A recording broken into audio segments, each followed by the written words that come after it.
vai remoer e remoer tantas e tantas oportunidades que Deus deu, tantas e tantas coisas que Deus estava. Não tinha como o salmista dizer que Deus é Deus de todo o universo, de toda a Via Láctea. Não tinha. Então o que era o tudo para ele? Olha, o mais alto monte, o lugar mais profundo e todo o mar. Deus fez todas essas coisas. Por isso que nós adoramos a Ele. Porque Ele fez todas essas coisas. Então, se Ele fez todas essas coisas, mas não diz só que Ele fez, diz que Ele controla, que Ele pertence a Ele, que estão nas mãos dEle. Então, Ele é soberano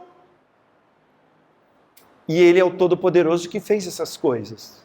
E por isso que nós louvamos a Ele.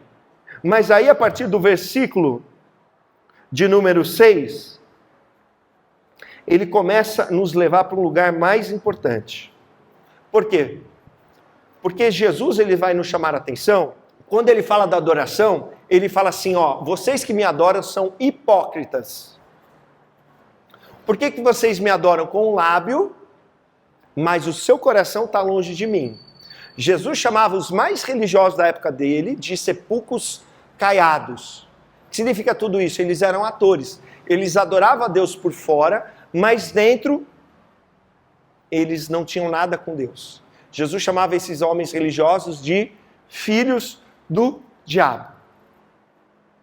E eles que planejaram a morte de Jesus e não os romanos. Portanto, eu não posso parar na adoração comunitária. A adoração comunitária é um dos frutos do verdadeiro adorador. Mas o que ele está dizendo aqui a partir do versículo 6? Ele fala, vinde. Olha aí na sua Bíblia o versículo 6, vinde. A palavra usada no hebraico ali, no texto original da Bíblia, não é halak, que é andar. É outra palavra que diz entre. E agora você tem que entrar num novo nível, não é só um louvor. A gente louva a Deus pelo que Ele faz, pelo seu poder, mas a gente adora a Deus pelo que Ele é. Guarde aí no seu coração.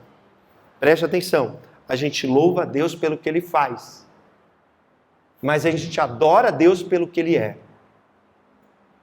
Então Ele está chamando agora, vinde ou entrem, adoremos e prostremo-nos, ajoelhemos diante do Senhor que nos criou, porque Ele é o nosso Deus, e nós, povo de seu pasto e ovelhas da sua mão.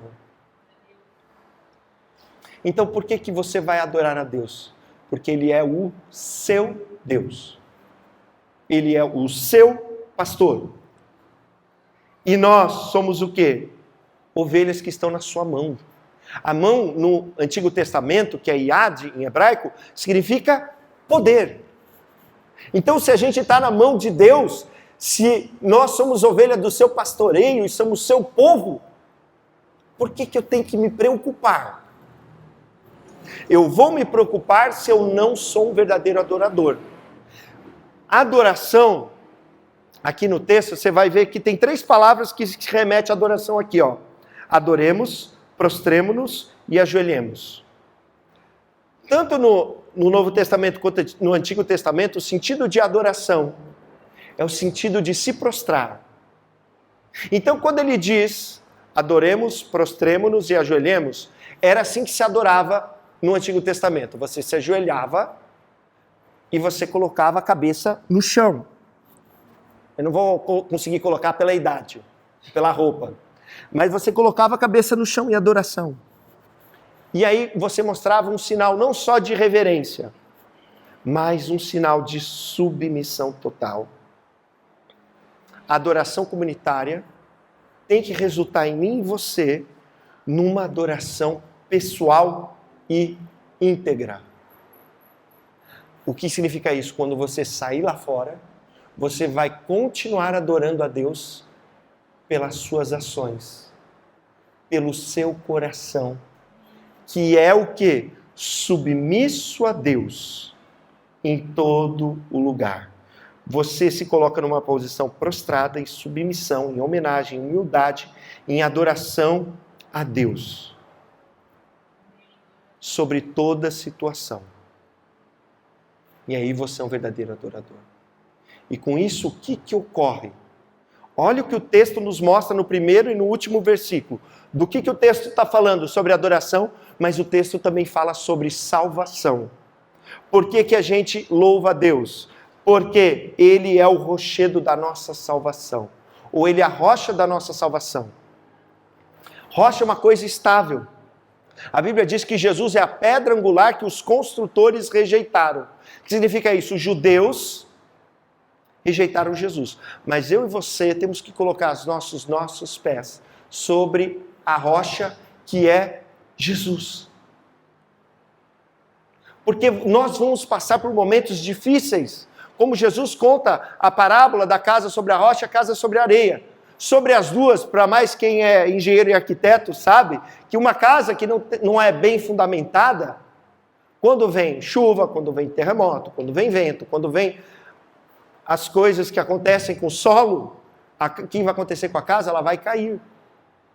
Portanto, eu e você temos que estar arraigados e alicerçados em Jesus. Então Jesus fala assim, aquele que ouve as minhas palavras e pratica, é a casa que permanece sobre a rocha. E é por isso que Deus, depois do versículo 1 ao 7, que fala sobre louvor e adoração, Ele nos alerta aqui no final sobre a salvação. Porque Ele diz assim, no versículo 7, final do versículo 7, hoje, se ouvirdes a sua voz, não endureçam o coração, como em Meribá e como no dia de Massá no deserto. Eu vou falar para você quais foram esses eventos de Meribá e Massá, em Êxodo 17, em Números 20, depois você pode ler em casa. Deus havia libertado o povo das mãos de Faraó do Egito. E feito todos os sinais e maravilhas, as 10 pragas, eles passaram no meio do Mar Vermelho. E ali então foram para a Terra Prometida. E ali estavam no deserto. E ali em Meribá e Massá, que é o nome que eles deram a esses dois lugares, o povo de Deus estava no deserto. E o que dá no deserto? Qual a primeira coisa que a gente vai sentir falta no deserto? O quê? Água. E Deus já havia feito os inúmeros sinais. De dia tinha uma noite que acompanhava eles no deserto para o sol não queimar. De noite tinha uma coluna de fogo para esquentar eles, porque o deserto tem extremos. Temperatura acima de 50 graus. Eu já fui para o deserto nos Estados Unidos. Peguei 53 graus lá. Mas durante a noite cai a temperatura. E aí às vezes pode ir até abaixo de zero. Então você vive o extremo num dia só. E aí então faltou água. E aí o povo, em vez de pedir para Moisés, olha, vamos resolver isso aí, não. O povo começou a falar mal de Deus e de Moisés. E aí falou, será que Deus está mesmo no nosso meio? E aí o que aconteceu? Meribá, Meri significa rebelião. E Massá significa provação. Eles tentaram a Deus naquele lugar, porque eles não creram que Deus estava no meio deles. Mas como que Deus não estava no meio deles depois de tantos sinais, prodígios e maravilhas que eles já tinham visto? Como? Porque o povo tinha um coração, preste atenção no que diz o texto. No versículo 10, durante 40 anos estive desgostado com essa geração. É povo de coração transviado e não conhece os meus caminhos. O que aconteceu com o povo? O povo, na verdade, estava com Deus, viu os milagres de Deus, mas o povo, quando diz o texto que o povo não conhecia o caminho de Deus, está dizendo que o povo, na verdade, não conhecia a Deus.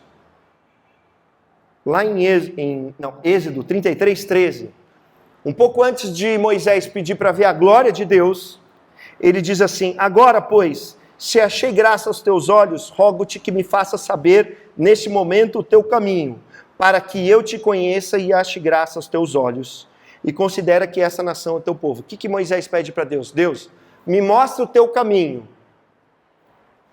Para quê? Para que eu te conheça. E o que Deus está dizendo aqui no Salmo de número 95? Preste atenção. Por que o povo endureceu o coração e não obedeceu a Deus? Por quê? Porque é um povo de coração transviado e não conhece os meus caminhos. Por que eu não adoro a Deus em comunidade? Por que eu não vivo uma adoração e submissão a Deus? Porque, na verdade, eu não conheço os caminhos de Deus. Porque, na verdade, eu não conheço a Deus. Quando eu e você conhecemos a Deus, e ali no Antigo Testamento, só Moisés tinha esse livre acesso para entrar na presença de Deus e conhecer a Deus, no Novo Testamento, através do sangue de Jesus, do corpo de Jesus partido na cruz, todos nós, eu e você, independente de quanto você sabe, do título, do cargo, temos livre acesso a Deus. Leia o texto de Hebreus capítulo 9, falo aqui quase todo domingo, 9, 10, e você vai ver que através do sangue do corpo de Jesus, nós temos livre acesso a Deus. E por que você precisa ter livre acesso a Deus? Porque você precisa conhecer a Deus. Porque se você conhecer a Deus, você vai conhecer os caminhos dele. E se você conhecer os caminhos dele, você não vai se desviar do caminho da salvação. Que Jesus falou que é um caminho apertado e estreito e são poucos os que passam. No entanto, o caminho da perdição é largo. E a porta é espaçosa e são muitos que passam por elas. E portanto, aqui no texto, quando diz é o povo do coração transviado, outra tradução para transviado, é o povo do coração perdido. Perdido no sentido que não tem referência. Por que não tem referência? Porque não conhece a Deus. Porque não conhece o Pai. E o que Deus está falando para mim e para você? Meu irmão, minha irmã, preste atenção. Estamos apenas como estagiários. Estamos apenas no prelúdio, no ensaio daquilo que vai ser eternamente. E Deus está me chamando e te chamando para ser um verdadeiro adorador. Então você precisa adorar a Deus em comunidade, mas você precisa adorar a Deus com a sua vida integralmente aqui e lá fora. Porque no versículo 11 ele diz assim, sobre aquele povo que ele libertou do Egito. Por isso jurei na minha ira, não entrarão no meu descanso. O povo não foi salvo. Por quê? Porque a adoração está envolvida com ouvir a voz de Deus e obedecer. Versículo 7. Hoje, se ouvirdes a sua voz. O que é ouvir a voz no Antigo Testamento? Quando Deus chama a Samuel como profeta, quando ele era pequeno, Samuel a palavra é a junção de chamar com El. Que chamar é ouvir. E ouvir em hebraico é obedecer. E eu falo para minha filha, falo assim, filha, você me obedece na 10ª vez que eu falo. Isso não é obedecer, tem que ser na primeira. É difícil, né? É difícil. Para mim é simples porque eu, naturalmente, sou uma pessoa que sempre obedeci. Quando era pequenininho, eu lembro, a minha mãe que conta a história, a professora, eu no jardim de infância, perguntei para a professora, posso ir no banheiro? Ela falou, vai no pé e volta no outro. Eu fui no pé e voltei no outro. Ela mandou ir no pé e voltar no outro. Explica para uma criança de 4 anos o que é, né? E aí, o pé literalmente volta no outro. Então, naturalmente, eu sou uma pessoa assim, mas outras pessoas têm mais dificuldade. Mas o que eu quero dizer para você nessa noite, meu irmão, minha irmã, Deus está nos fazendo o convite para a adoração. Porque nós vamos ser treinados aqui na terra para fazer isso eternamente no céu. Jesus está às portas. Ninguém sabe o dia e nem a hora. Ninguém sabe o dia e nem a hora. Mas temos que estar prontos. Jesus fez tudo para que eu e você se tornasse um verdadeiro adorador. Será que eu tenho feito tudo para Jesus para ser esse verdadeiro adorador? Então quero convidar você a orar nessa noite. Vai remoer e remoer tantas e tantas oportunidades que Deus deu, tantas e tantas coisas que Deus estava